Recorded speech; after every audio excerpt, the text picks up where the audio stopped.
Syukron ya. Yang pertama, sifat kalam ini kan ada khilafiyah antara 3 taifah.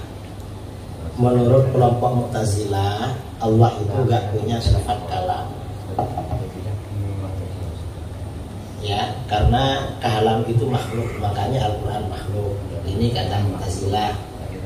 Kemudian karena yang namanya kalam pasti makhluk, kata Mu'tazilah. Lalu ada Mujassimah, bahwa Allah itu punya sifat kalam dan bukan makhluk.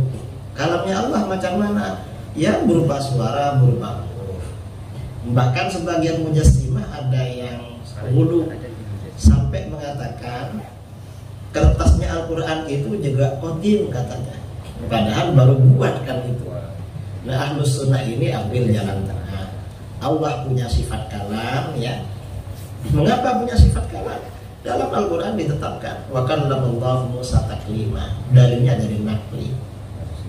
Lalu gimana ketika oleh Mu'tazilah dikatakan kalau Allah punya sifat kalam, berarti pada zat Allah ini terjadi keluar perkara kudus, perkara baru. Kalau begitu Allah kudus, perkara baru.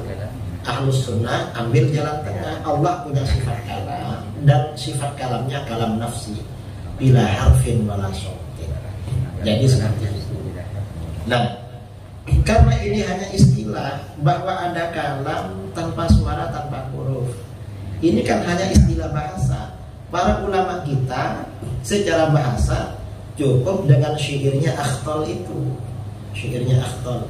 Innal kalama la fil fuadi wa innama ju'ilal lisanu 'alal fuadi dalila. Itu cukup jadi dalil. Ini karena hanya bahasa sebenarnya, bukan dalil. Ya kalau minta dalil naqli, biasanya para ulama kita, Imam Al-Ghazali dalam Al-Iqtisad fil I'tiqad itu mengambil dari perkataan Sayyidina Umar ketika pertemuan di Saqifah Bani Sa'idah, akan ceramah duluan, ternyata gak boleh sama Abu Bakar yang ceramah. Kata Umar, inni zawwartu fi nafsi kalam.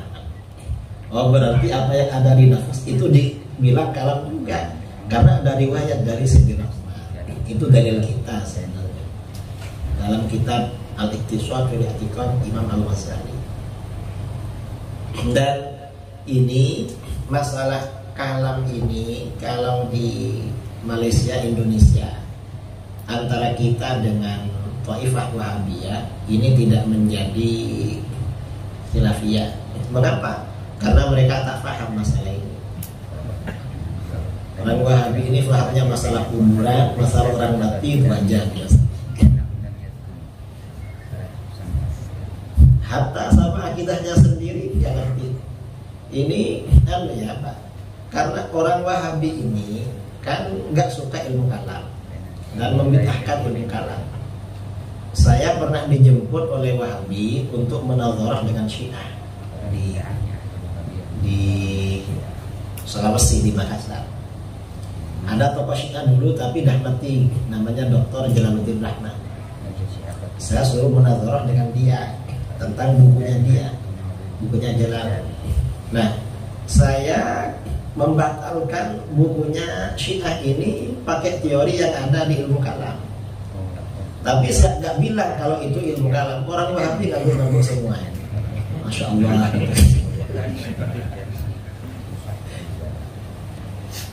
Jadi begitu. Ini memang. Jadi masalah kalam ini tidak menjadi pembicaraan. Mengapa? Kita sering jumpa dengan mereka tidak paham masalah ini.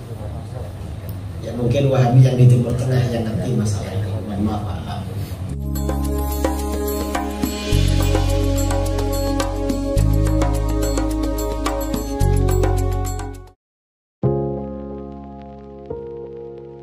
Assalamualaikum warahmatullahi wabarakatuh.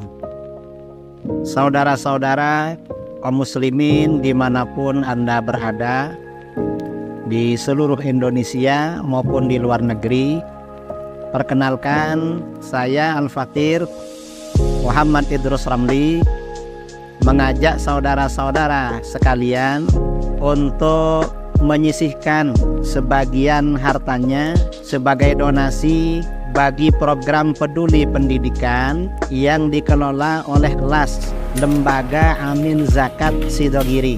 Program ini merupakan bantuan untuk biaya pendidikan yang diberikan kepada anak didik binaan LAS Sidogiri yang meliputi 1.